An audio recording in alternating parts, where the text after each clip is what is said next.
आणि यानंतर आता बातमी आहे, लाडक्या भावासाठी सुद्धा मुख्यमंत्र्यांनी नवी योजना जाहीर केली आहे।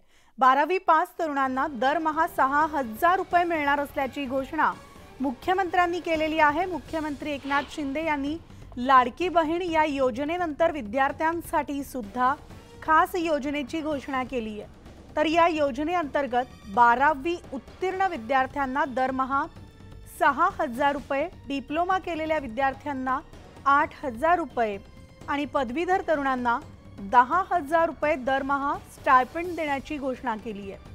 आषाढी एकादशीच्या शासकीय महापूजेसाठी मुख्यमंत्री एकनाथ शिंदे पंढरपूरमध्ये होते। यावेळेस त्यांनी ही मोठी घोषणा केली आहे।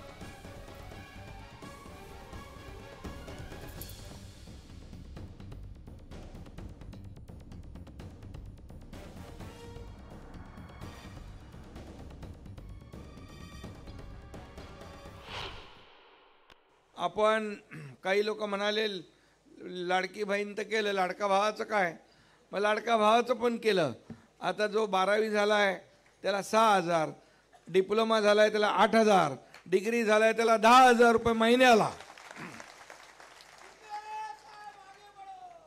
आणि त्याच्यामध्ये तो वर्षभर त्या कारखान्यात अप्रेंटिसशिप करेल, त्याला तिथं नोकरी लागेल आणि ट्रेंड असं अतिशय स्किल्ड मॅनपॉवर आपल्या उद्योजकांना मिळेल।